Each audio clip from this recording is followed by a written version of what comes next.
I'm Sulonda Smith, and I was raised in Milwaukee. Yes, the cheese state, and there are people who look like me that live there. That's the question that I always get.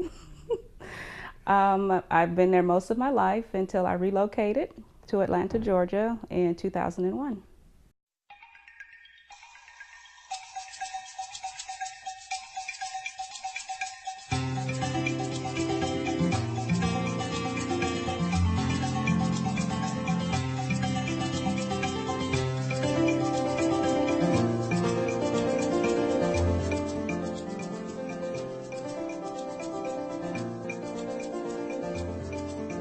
Okay, so we're going to run through the alphabet soup here for a minute, okay? So I have a marriage family therapist degree.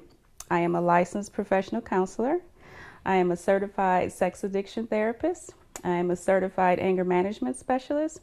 And I have a certification from the National Board of Certified Counselors. Okay, professional background. When I hear professional background, everything that I've learned, even working at JCPenney's every season, right, with customers, learning how to help them read into what their needs are, has helped me in my profession today as I chose to become a counselor.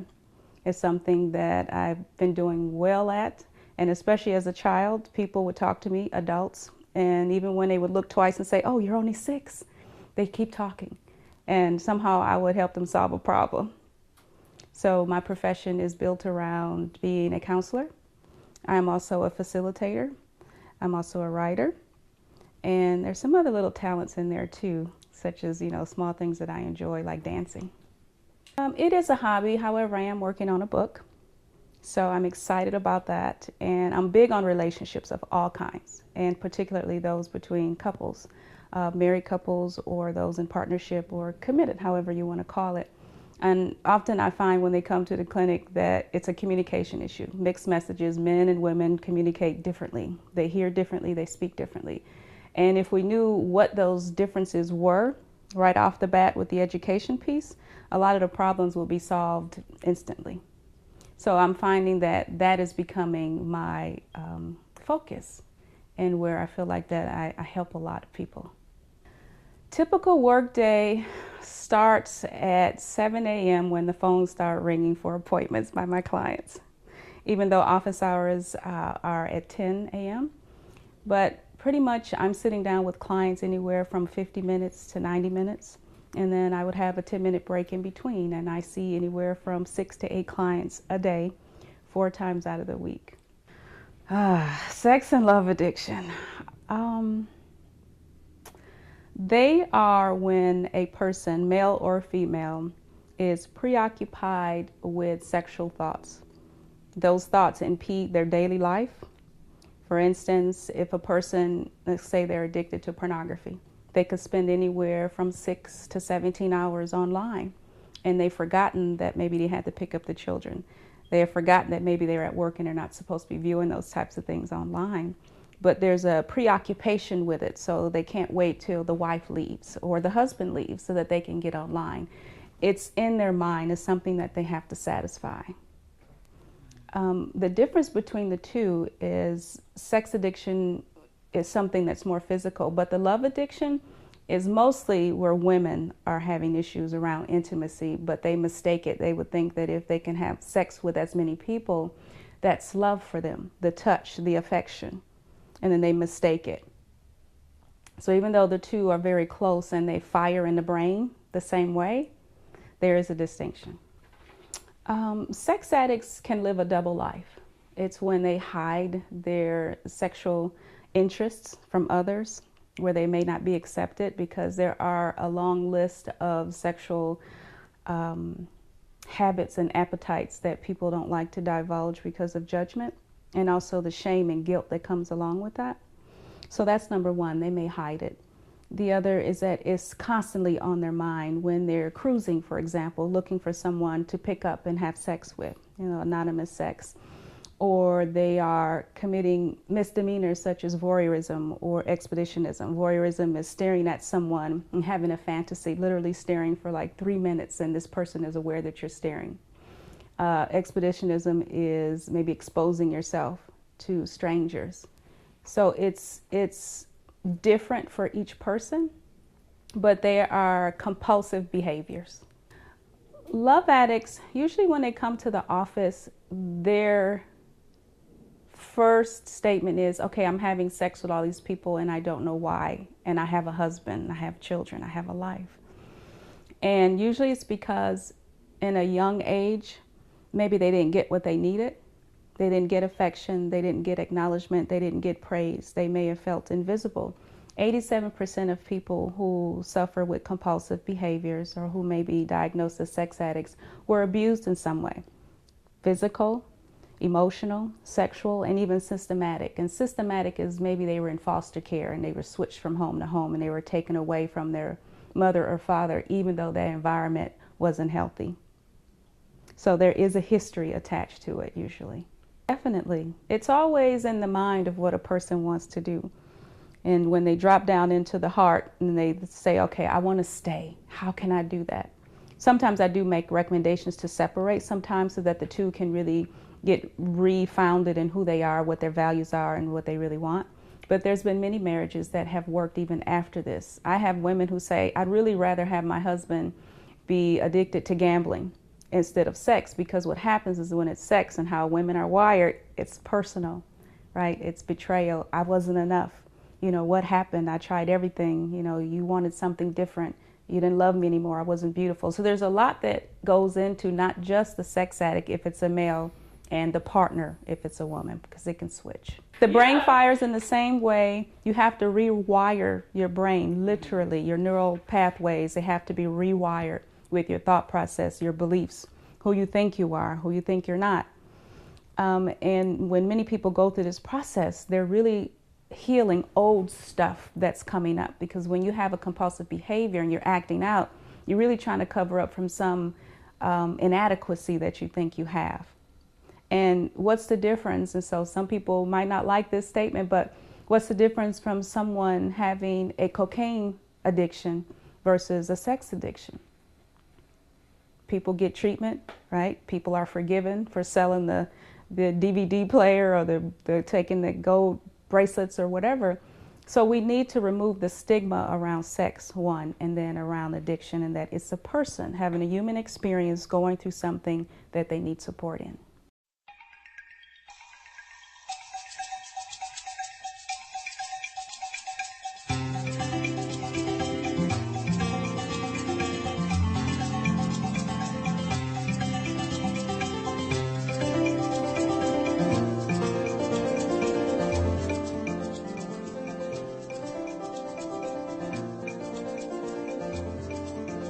Comes with sex addiction is a lot of shame and guilt.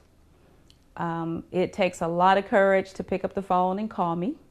It takes a lot of courage to briefly tell me what the presenting issue is over the phone. And usually it comes with a lot of and ums, and I can't really explain what's happening. But most of the time they get to the point where they're saying, I think I have a sex addiction, or I'm doing stuff and I don't know why. I can't stop no matter what I do.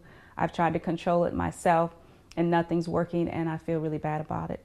So after that, scheduling an appointment, having them come in, it's about looking at what they're interested in, because there are many different types and forms of sex addiction. It's talking about their history, if there were any abuses. It's asking them what they want for themselves, not only just recovering and being sober from the sex addiction, but what do they want in life? I'm a holistic counselor, so it's important for me that the person is happy in all aspects of life, not just with their sexual nature, but are you happy in your career? Are you happy at home? Are you happy with your spouse? Are you happy with your family? Because a lot of that stress and anxiety plays into the acting out. So regardless if it's sex addiction or smoking 2 packs of cigarettes a day or running 2 hours every single day, because that could be an addiction too, we get to the meat of it, and that's important. Most clients are very comfortable with me. My atmosphere is very relaxed, and I always say that that's my style of therapy, and I always say that it comes with a little confrontation but delivered with some sweetness, to kind of get into those nooks and crannies and those gaps where maybe people aren't able to see what their behavior really is bringing. So it's a solution-based therapy process. And for me, working from the mind and the heart is very important to connect with the person I don't see them as just a client or a patient, but we're exchanging a relationship, a therapeutic relationship. And so I want to make sure that I am as effective, gentle, present, and in certain regards, just kind of like a person that's really listening without judgment. The signs are when you walk into a room and somebody suddenly closes their computer screen, right, or switches pages. The signs are when times might not add up, and you may not be the super spy, right, on purpose, but times don't add up about maybe where a person has been. There's extra sexual jokes in a casual conversation where maybe sex isn't the topic. It's preoccupation with it, maybe always looking at something as an object, right, because objectification is a big part of sex addicts and their focus. Loss of time, where a person would say, oh man, I lost 5 hours, I didn't know what happened. Probably they were indulged online. So there are signs where a person's patterns have changed, also is something to look for. The process is, there are many. The one that I work with is a task model. So what that means is that a person is engaged daily by working in a workbook. A person is engaged with doing performables when they're in the office with me that helps look at shame and guilt, pain, hurt, trauma, their beliefs about who they think they are. Some people think they don't have any worth, or that they will never be loved the way they want to. So we help break those down and then build them back up. So recovery can be a 12-step program. I would not recommend just going to a 12-step program only, like Sex Addiction Anonymous. I would couple that with therapy. There are intensive programs that can last over a weekend, up to 2 weeks. There are outpatient programs where you may go 3 times out of the week to 5. There's residential, where they'll last anywhere from 30, 60, and 90 days. And they're growing in number as far as the facilities across the country because there's a great need. There's other things you can do, such as mindfulness, exercise. Your eating habit plays a big part in how your brain chemistry works. There's somatic experiencing. There's EMDR. So there's a lot of ways that one could get the recovery going. So everybody is different, right? And not every therapy works for everybody.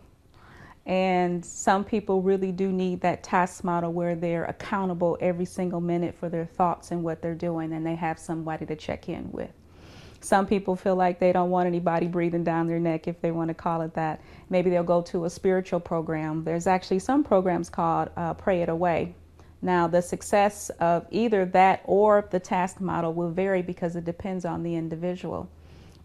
Really in the beginning, the person has to want the help, else it's just not going to work. And that's with any addiction. You have to want it in a way that you know that this affects your life and you want to do something differently.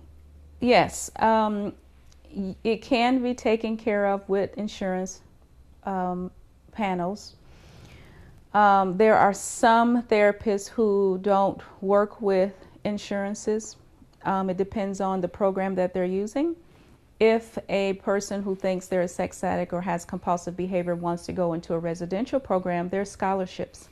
They can call the residential program, such as there's one called, it's in Pine Grove or in Hattiesburg, Mississippi. That's a very famous residential treatment center. You can call and say, hey, do you have any scholarships? What does it look like? Do you take insurance? So you literally have to call and ask. But there is help out there. Finances shouldn't be a deterrent. At least you have to try and find out what help you can get. I can't speak for all the other therapists, but I can speak for myself. I am open to helping you. We'd have to sit down and really look at a treatment plan, how open you're wanting to come, and the recommendation from someone else sometimes prompts them to get to me. Say they're seeing a regular therapist for anxiety, and then they notice that there's some sexual stuff coming up, and so I might get the referral. So if the person is already on insurance, then I may go ahead and take their insurance. I do have just cash paying clients as well. One thing that I think is important too is we have an assessment called the Sexual Dependency Inventory. That's a 900 questionnaire that really gives a very rooted understanding of what's going on in a person's behavior and where they are on the scale, if it's mild or severe or none at all. First, admitting there's an issue, right? There's a problem. That's number one with any addiction. Also looking at what's not working and what's coming up for them that they feel like they can't handle, where they've lost it, they're losing control of different aspects in their life, or just maybe one aspect in their lives. But also not being afraid to get help. There's no judgment, there's no bias. It's just something that happens, especially in our technological age. You know, everybody's susceptible. So I have 6-year-olds. Average age for pornography introduction is age 6 now. So it's really important for parents to have filters on their computers, because if they go over little Johnny's house and, Mark, let me show you something, Johnny, then they're in there watching porn, well, that's their sex education. So there's a lot that we need to do. We can call this an epidemic. Some people are having trouble with that because how can sex be bad, right? But the idea is that when it's too much of something and it's taken away from your regular daily routine, then it needs a second look.